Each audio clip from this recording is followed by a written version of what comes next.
சர்ச்சைகளால் சூழப்பட்ட நடிகை, இன்று லேடி சூப்பர் ஸ்டார் நயன்தாராவின் இந்த பயணம் எப்படி நடந்தது தெரியுமா? 2003இல் மலையாள சினிமாவில் அறிமுகமான நயன்தாரா தமிழ், தெலுங்கு, கன்னடம் என பல மொழிகளில் நடித்து கவனம் பெற்றார். 2006இல் ஒரு நடிகருடன் இருந்த காதல் உறவு முடிவுக்கு வந்தது. அதன் பிறகு 2010இல் பிரபுதேவாவுடன் அவரது உறவு பெரிய சர்ச்சையை ஏற்படுத்தியது.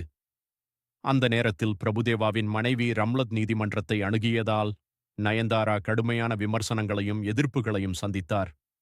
அதே சமயத்தில் ஸ்ரீராமராஜ்யம் படத்தில் சீதையாக நடித்தபோதும் அவரது தனிப்பட்ட வாழ்க்கையை காரணமாக கூறி சில அமைப்புகள் எதிர்ப்பு தெரிவித்தன. ஆனால் படம் வெளியான பிறகு அவரது நடிப்பு அனைவராலும் பாராட்டப்பட்டது. 2012இல் அந்த உறவும் முடிவுக்கு வந்தது.